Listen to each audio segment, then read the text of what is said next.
Restaurant style mushroom দো পেঁয়াজা করুন এখন বাড়িতে। গ্যারেন্টি দিয়ে বলতে পারি, এইভাবে যদি মাশরুমটাকে রান্না করা হয়, ভাত, রুটি, পরোটা, নান, লুচি সবার সঙ্গে জাস্ট অসাধারণ লাগবে।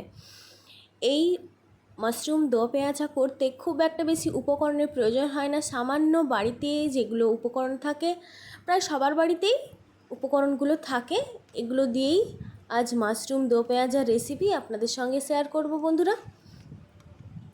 নমস্কার বন্ধুরা, কেমন আছেন সবাই? আমি সিল্কি, আপনারা দেখছেন হাংরি কিচেন। আমার এই চ্যানেলে আপনাদের সবাইকে জানাই স্বাগত। পুরনো এবং নতুন বন্ধুদের অনেক অনেক ভালোবাসা। তো বন্ধুরা, দেখতে থাকুন মাশরুম দো পেঁয়াজা আমি কিভাবে করি এবং অল্প কিছু উপকরণ যা সাধারণ সবার বাড়িতে পাওয়া যায় সে দিয়েই আমি করব। এখানে আছে বেশ কিছুটা মাশরুম।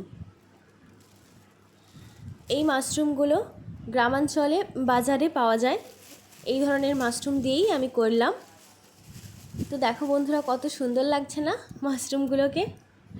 আমি এরকমভাবে রেখে দিচ্ছি, সাজিয়ে রাখছি যাতে আরও সুন্দর লাগে দেখতে। প্রথমে এই মাশরুমগুলোকে আমি ভালোভাবে কেটে নেব এবং ধুয়ে পরিষ্কার করে নেব। যেহেতু মাশরুমের মধ্যে অনেক নোংরা জীবাণু এসব থাকে, এই জন্য একটু ভালো করে প্রথমে ধুয়ে নিতে হবে। ধোয়ার আগেই খোসাটা ছাড়িয়ে নিতে হবে। এখন আমি দেখাবো যে কিভাবে আমরা মাশরুমের খোসা ছাড়াই। তো দেখো বন্ধুরা, এইভাবে মাশরুম একটাকে উল্টো করে পিছন দিক থেকে ভাগ করে এইভাবে আস্তে করে টেনে নিলেই একটা খোসা ছেড়ে যায় মাশরুমের। এই কালো যে খোসাটা, এটাকেই বাদ দিয়ে দিতে হবে বন্ধুরা। এরপর আমি এক এক করে খোসাগুলো ছাড়িয়ে নিচ্ছি। এর ওপরের দিকে দেখতে পাচ্ছ বন্ধুরা, কালো কালো অংশ আছে, ওই অংশটুকুকে বাদ দিতে হবে। তো এটা ছাড়িয়ে আমি জলের মধ্যে রেখে দেব। সবগুলো ছাড়িয়ে নেব আর এক এক করে এইভাবে জলের মধ্যে রাখবো। আর জলে অল্প পরিমাণ লবণও দেব। লবণ দেওয়ার কারণ, লবণ দিলে মাশরুমে থাকা জীবাণু নোংরা একটু কেটে যায়, এই জন্য একটু বেশি করে লবণ দিয়ে জলে গুলে মাশরুমগুলোকে ছাড়িয়ে ছাড়িয়ে রেখে দেব। ওই কয়েক সেকেন্ডের জন্যই মাশরুমগুলোকে এইভাবে নুন জলে ফেলে রাখতে হবে।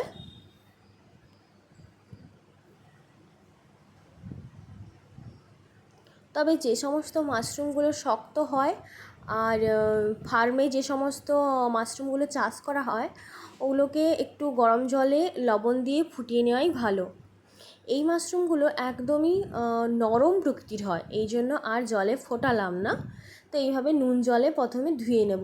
আর যে ওই যে ডাঁটাটা থাকে, ওই ডাঁটার পেছন এবং সামনে দু জায়গাতে, মানে দু সাইডে একটু কেটে নিলাম। তারপরে এইভাবে ছুরি দিয়ে ছোট্ট ছোট্ট করে কেটে নিতে হবে। মাশরুমের পাতাগুলো যেভাবেই কাটতে পারো না কিন্তু গলে যাবে, নরম, কিন্তু এর এই ডাঁটাগুলো একটু শক্ত হয়, তাই জন্যই এই ডাঁটাগুলোকে একটু ছোট্ট ছোট্ট করে কেটে নিতে হবে। এক এক করে আমি সমস্ত মাশরুমগুলো এইভাবে ছাড়িয়ে নিচ্ছি। আর মাশরুমগুলো হয়েছে কি, একটু ভিজে গেছে আগে থেকেই, এই জন্য খোসাটা উঠতে চাইছে না, চিটিয়ে চিটিয়ে থাকছে। তো যাই হোক, আমি কোনো রকমভাবেই ছাড়িয়ে নিচ্ছি।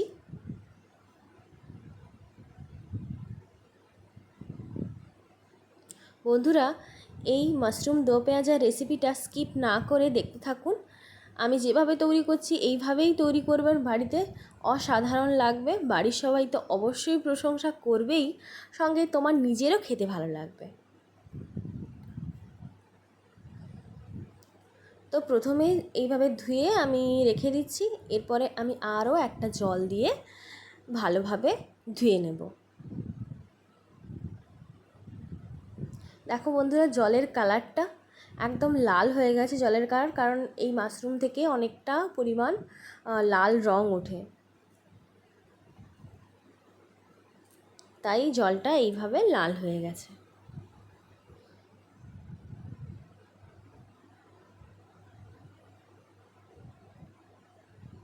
এই জলটা আমি ফেলে দিচ্ছি, এরপরে আবার পরিষ্কার জল আনবো, জল এনে ভালো করে ধুয়ে নেব।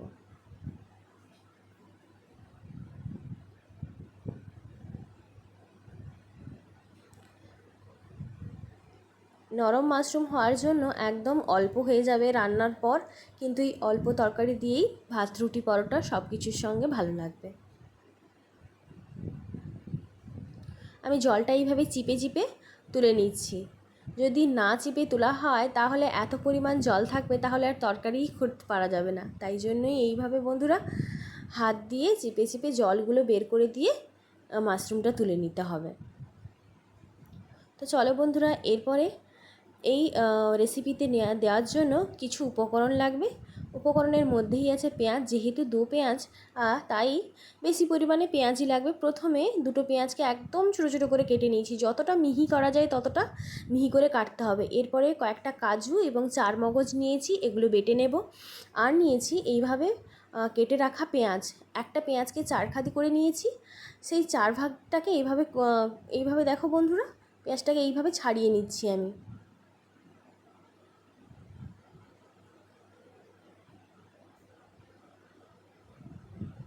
আপনারাও এইভাবে ছাড়িয়ে নেবেন পেঁয়াজটাকে। বলে দিলাম যে দুটো পেঁয়াজ মিহি করে কেটেছি এবং দুটো পেঁয়াজ এইভাবে ছাড়িয়ে নিয়েছি। দুটো টমেটো নিয়েছি ছোটো ছোটো সাইজের, আদা নিয়েছি, রসুন নিয়েছি, আদা রসুন বেটে নেব। আর নিয়েছি এলাচ, দারচিনি, লবঙ্গ, ধনেপাতা আর হচ্ছে কাসুরি মেথি।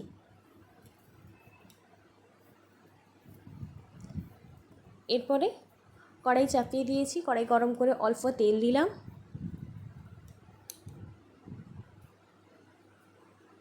তেলটা গরম করে পাট পাট যে খুলে রাখা পেঁয়াজগুলো, ওই পেঁয়াজগুলোকে হালকা করে ভেজে নেব। একদমই হালকা করে ভাজতে হবে বন্ধুরা। এখানে কোনো লবণ দেব না এই পেঁয়াজে, এমনি পেঁয়াজটাকে হালকা করে ভেজে নেব। লবণ, হলুদ কোনো কিছুই দেব না।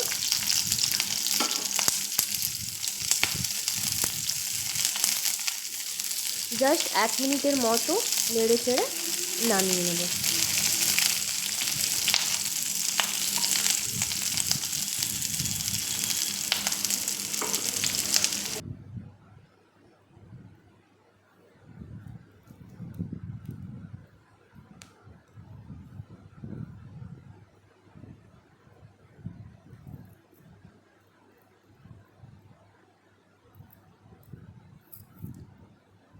এরপরে বন্ধুরা ওই কড়াইতেই গরম মশলা দিয়ে দেব। থেতো করে রাখা গরম মশলা দিলাম আর অল্প পরিমাণ তেলও দিলাম।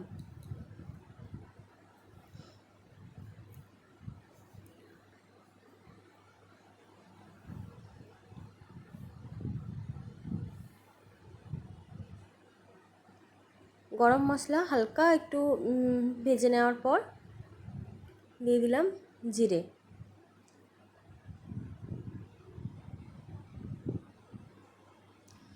জিরেটা ভাজা হয়ে গেলে মিহি করে কেটে রাখা পেঁয়াজগুলো দিয়ে দিলাম। পেঁয়াজটাকে আমি বেশ কিছু সময় ধরে ভেজে নেব, একদম যেন পেঁয়াজটা গলে যায়।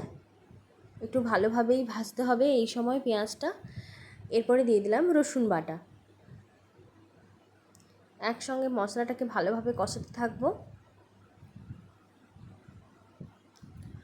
রসুনের কাঁচা গন্ধ মরে গেলেই তারপরে দেব আমি আদা বাটা।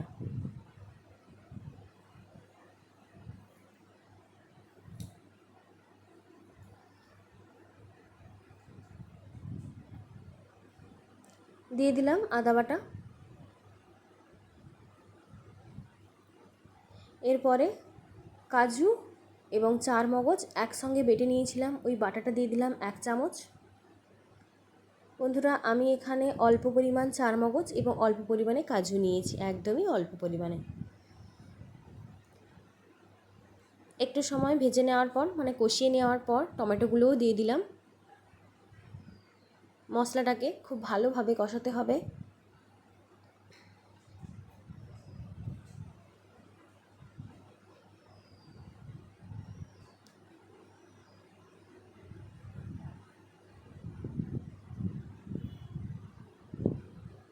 টমেটোগুলো গলে গলে আসলে এরপরে আমি গুঁড়ো মশলা দেব। গুঁড়ো মশলার মধ্যে এখানে লঙ্কার গুঁড়ো আর দেব হলুদ গুঁড়ো।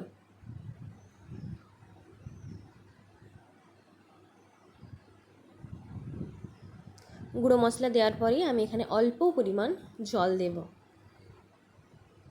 একদমই অল্প পরিমাণ জল দিয়েছি।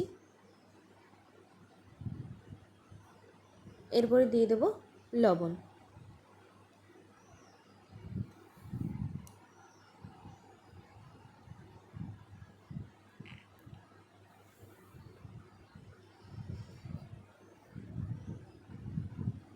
মশলাটা ভালোভাবে কষিয়ে নেব। মশলা থেকে একদম সুন্দরভাবে তেল ছেড়ে গেছে, টমেটোগুলোও গলে গলে গেছে, পেঁয়াজও গলে গেছে।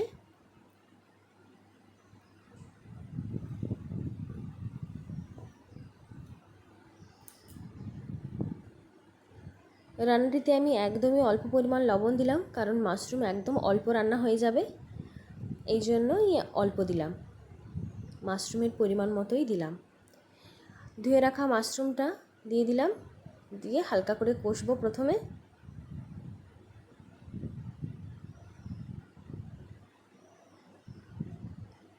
এই রান্নাটিতে আর কোনো জলের প্রয়োজনীয়তা নেই। এই মাশরুম থেকেই অনেক পরিমাণ জল বেরোবে। যে পরিমাণ জল বেরোবে তা দিয়ে এই মাশরুমটা খুব ভালোভাবে সেদ্ধ হয়ে যাবে। গ্যাসের ফ্লেম হাই রেখে মাশরুমটাকে ভালোভাবে কষিয়ে নিতে হবে। এই সময়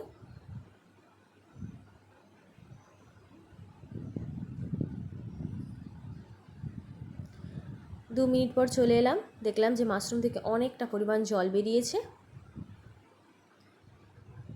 জল বেরিয়ে গেলে তারপরে আবার একটু ঢাকনা দিয়ে দেব, কারণ ওই বললাম মাশরুমের ডাঁটাগুলো একটু শক্ত থাকে, সেদ্ধ হতে একটু সময় লাগবে।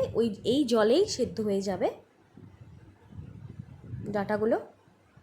ঢাকনা খুলে আমি আরও একবার নেড়ে চেড়ে দিলাম।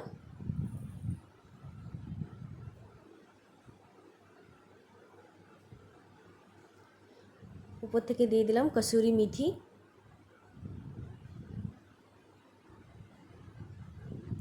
খুব অল্প সময়ে এই রান্নাটা হয়ে যাবে বন্ধুরা। শুধু মশলাগুলো থাকলেই ব্যাস হয়ে যাবে এই মাশরুমের তরকারি। আমি তবুও একবার মাঝখানে দেখে নিলাম যে সেদ্ধ হয়েছে কিনা ডাঁটাগুলো, যে হ্যাঁ খুব ভালোভাবে সেদ্ধ হয়ে গেছে। এরপর আমি আগে থেকে ভেজে রাখা পেঁয়াজগুলো এর উপরে দিয়ে দিলাম। পেঁয়াজগুলো দিয়েও একটু নাড়াচাড়া করে নিলাম।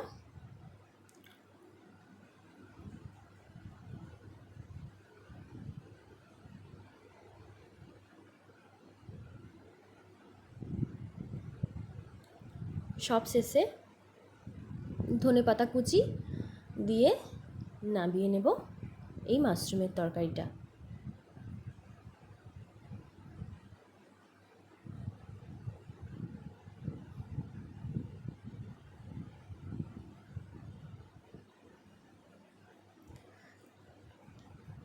তারপরে একটা প্লেটে তরকারিটা রেখে দিচ্ছি।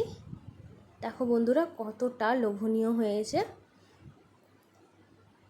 এই তরকারিটা। তাই বন্ধুরা অবশ্যই এরপরে বাড়িতে মাশরুম আসলে এইভাবেই মাশরুম দো পেঁয়াজা করবেন, একদম রেস্টুরেন্ট স্টাইল, রেস্টুরেন্টের মতোই খুবই ভালো লাগবে। বাড়িতেই তৈরি করবেন।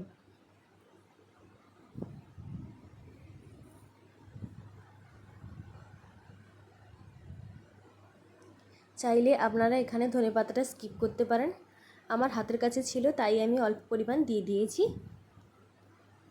ওপর থেকে আরও একটু কাঁচা পেঁয়াজ দিয়ে দিলাম, জাস্ট দেখতে ভালো লাগবে সেই কারণেই দিলাম।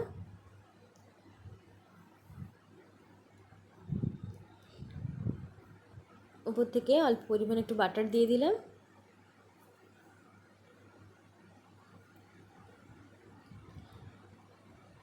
কেমন লাগলো বন্ধুরা আমার এই আজকের মাশরুম দো পেঁয়াজা রেসিপি, অবশ্যই কমেন্ট করে জানাবেন।